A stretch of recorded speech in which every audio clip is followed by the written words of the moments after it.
SDM से लेकर ACP तक, आईएएस से लेकर आईपीएस तक, हर कोई कोचिंग के धंधे में बड़ा इंटरेस्ट ले रहा है। उनका इंटरेस्ट होना चाहिए समाज की सेवा में, लेकिन उनके दिलो दिमाग में तो सिर्फ छाया है तो कोचिंग का धंधा।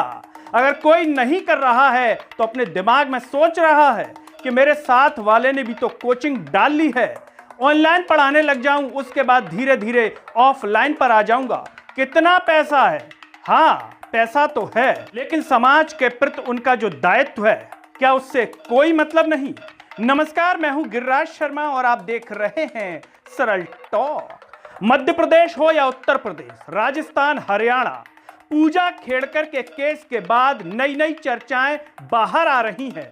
और एक चर्चा ऐसी ही कि जितने भी जो शासकीय अधिकारी हैं, उनका कोचिंग के धंधे में बड़ा इंटरेस्ट जाग रहा है। कोचिंग के नाम भी ऐसे रखते हैं महापुरुषों के नाम पर कि सुन करके बच्चा चला आए, कोचिंग पढ़ ले।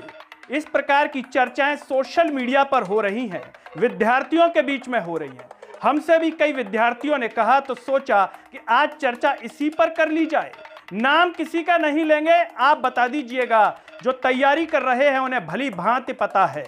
सोचिए कि एक बच्चा जब तैयारी करता है तो उसके मन में क्या सपना पलता है कि मैं एसडीएम बन जाऊंगा तो समाज की इस तरह से सेवा करूंगा, मैं आईएएस बन जाऊंगा तो इस तरह से सेवा करूंगा, मैं आईपीएस बन जाऊंगा तो इस तरह से सेवा करूंगा। लेकिन जैसे ही वो बन जाता है तो उसका दिमाग पैसे की तरफ घूम जाता है। क्या सोचने लगता है कि कैसे पैसा कमाया जाए, कैसे पैसा बनाया जाए, क्योंकि नौकरी में तो एक लिमिट है, लेकिन चाहत है अनलिमिटेड होने की।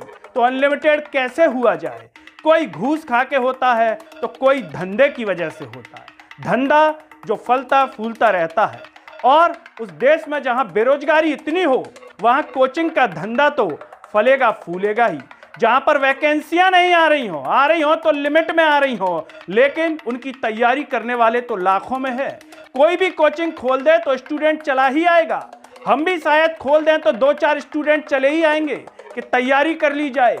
लेकिन सवाल यहां पर यह है, उन अधिकारियों पर है जो कोचिंग के धंधे में इंटरेस्ट ले रहे हैं। इंटरेस्ट लेना बुरी बात नहीं है, लेकिन अगर कोचिंग का धंधा इतना ही अच्छा है तो शासकीय की सेवा को त्याग पत्र देकर के, इस्तीफा देकर के फुल टाइम क्यों ना कोचिंग का धंधा किया जाए। लोग बताते हैं कि ये अपने नाम से नहीं डालते, दूसरे के नाम से डालते हैं, या शिक्षकों को किराए पर ले लिया, हायर कर लिया, उनको पूरी जिम्मेदारी दे दी। तो फिर इनका काम क्या होता है? इनका काम होता है जलवे बिखेरना। जी हाँ, ये वर्दी में आते हैं, ड्रेस में आते हैं, गाड़ी से आते हैं और जलवा बिखेरते हैं। मोटिवेशनल लेक्चर के नाम पर आते हैं, किसी ना किसी कार्यक्रम के नाम पर आते हैं। कोचिंग होती तो इनकी ही है, पूरी देखरेख पीछे से इनकी होती है, लेकिन नाम नहीं बता सकते कि हमारा ही है सब कुछ, चलता इन्हीं का है। पता भी होता है विद्यार्थियों को, और इन्हीं के नाम पर वो ज्वाइन भी करते हैं। कोई बुरी बात नहीं है, लेकिन सवाल यहां पर यह उठता है कि जिसके लिए आप सेवा में आए थे, क्या आप उस सेवा का निर्वहन ठीक तरह से कर रहे हैं? क्या आप अपनी जिम्मेदारी, उस पद को पूरी तरीके से निभाने में दे रहे हैं, पूरा समय दे रहे हैं? या फिर कुर्सी पर बैठ करके आपके दिमाग में यह चल रहा है कि कितने स्टूडेंट ने एडमिशन लिया, कितनों की फीस आ गई, और आप दफ्तर में बैठे बैठे शिक्षक जो हायर किए गए हैं उनसे हिसाब मांग रहे हैं, पूछ रहे हैं कि फलानी कोचिंग पर कितने एडमिशन हो गए और हमारे यहाँ कितने हो गए, इतने कम क्यों हुए, इतने क्यों नहीं हुए जो उसके हो गए। एक काम करो, गुरु पूर्णिमा पर ऑफर चला दो। एक काम करो, हम लेक्चर लेने आ जाएंगे, वर्दी में आएंगे, ड्रेस में आएंगे, गाड़ी से आएंगे, उसकी रील्स बना करके डाल देना, जिससे बच्चे अट्रैक्ट हो जाएंगे। क्या इस प्रकार की चीजें मध्य प्रदेश में चल रही हैं, दिल्ली में चल रही हैं, राजस्थान में चल रही हैं, उत्तर प्रदेश में चल रही हैं? क्या आप ऐसे किसी अधिकारी को जानते हैं जो सेवा में है और कोचिंग के धंधे में इंटरेस्ट ले रहा है, या उसको देख करके उसके दूसरे अधिकारी भी इंटरेस्ट ले रहे हैं कि भाई हमारे साथ वाला तो पैसा छाप रहा है, माल छाप रहा है, तो हम क्यों ना छापें? हमने भी तो तैयारी की है, इसमें लगना क्या है? कुछ नहीं, ऑनलाइन आइए, पढ़ाइए और ऑफलाइन कोचिंग क्लास करवा दीजिए, 2-4 टीचरों को लाइए, हायर कीजिए, बाकी से पीछे से तो हम हैं ही देखने के लिए। क्या ऐसे हैं, या फिर ये झूठी अफवाहें सोशल मीडिया पर चल रही हैं? जो तैयारी कर रहे हैं वो अच्छे से बता सकते हैं। हमसे तो कुछ लोगों ने कहा तो सोचा कि इस पर बात की जाए, क्योंकि आईएएस पूजा खेड़कर के बाद इस पर भी चर्चा हो रही है।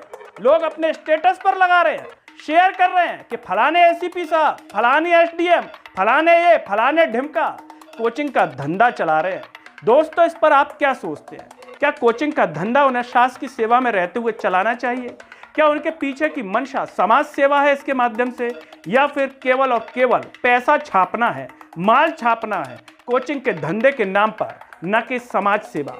और इसके चलते न वो अपने पद पर ठीक तरीके से जिम्मेदारी निभा पा रहे होंगे और ना ही कोचिंग पर ठीक तरीके से ध्यान दे पा रहे होंगे। दोस्तों, आप क्या सोचते हैं इसको लेकर के? और ऐसे किसी कोचिंग संस्थान को, ऐसे किसी व्यक्ति को आप जानते हैं जो इस तरीके से कार्य कर रहा है? तो कमेंट बॉक्स में जरूर बताइए।